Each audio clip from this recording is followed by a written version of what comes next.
Olivier Leroy, bonjour. Bonjour Hervé. On se retrouve donc pour votre chronique économique hebdomadaire, Leroy Eco. Alors cette semaine, nous allons parler d'un sujet qui fait un peu peur, la crise européenne, parce qu'il y a commence à peindre au bout de son nez une vraie crise européenne, et notamment avec l'Italie. Que se passe-t-il en Italie, surtout ces dernières 48 heures? Pour reprendre votre introduction, la crise va probablement être européenne, mais elle sera également mondiale. Alors, elle semble démarrer en Italie avec les mouvements politiques qui se profilent à l'horizon pour le futur prochain.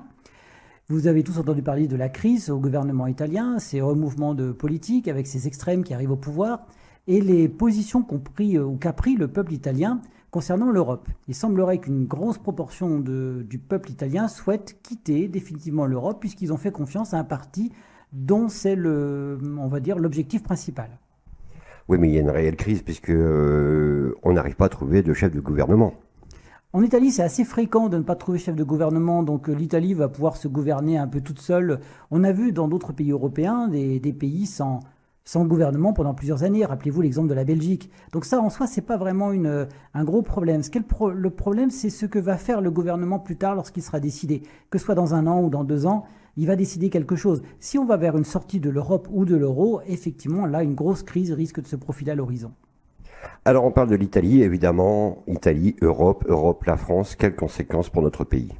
La conséquence pour notre pays va être immédiate. Si un pays important comme l'Italie, c'est quand même une des plus grandes puissances au monde, quitte l'euro, alors c'est la monnaie européenne qui est remise en cause.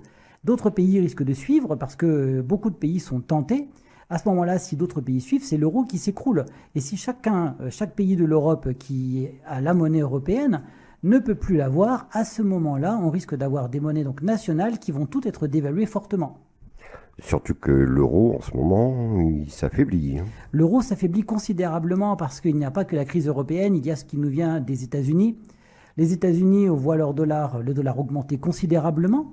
Ce dollar qui augmente considérablement a des répercussions directes en Europe, notamment par exemple en Pologne, où les dettes des entreprises et de l'État sont libellées en dollars. Ça veut dire que les Polonais vont avoir à rembourser beaucoup plus aujourd'hui, 15% par exemple de plus depuis quelques mois, parce que le dollar monte. Donc il y a ces deux problèmes. Il y a la chute probable de la monnaie européenne qui se profile à l'horizon, et puis il y a les dettes à rembourser en dollars de tous les petits pays européens. Alors justement, Olivier Leroy, soyons clairs, l'Europe est-elle affaiblie, surtout quand on connaît la position américaine? Alors l'Europe est clairement affaiblie et la France là-dedans va être clairement affaiblie parce que vous connaissez notre taux d'endettement.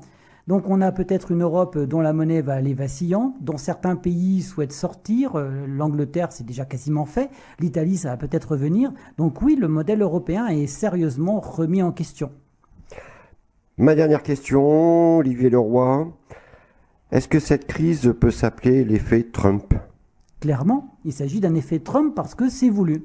Trump a clairement décidé de faire remonter le dollar pour mettre en danger le modèle européen.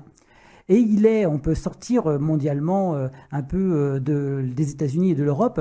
Il est en plus adossé, ce mouvement, par la Turquie qui menace d'ouvrir ses frontières à tous les migrants qui vont traverser le pays. Monsieur Erdogan a donc entre ses mains une puissance énorme. Il a la capacité de faire monter tous les mouvements nationalistes dans tous les pays d'Europe en faisant peur aux Européens d'une invasion de migrants. Donc on a à la fois les États-Unis qui attaquent avec la monnaie l'Europe et on a la Turquie qui va attaquer l'Europe sur le biais de l'immigration. Donc on est clairement cerné de toutes parts.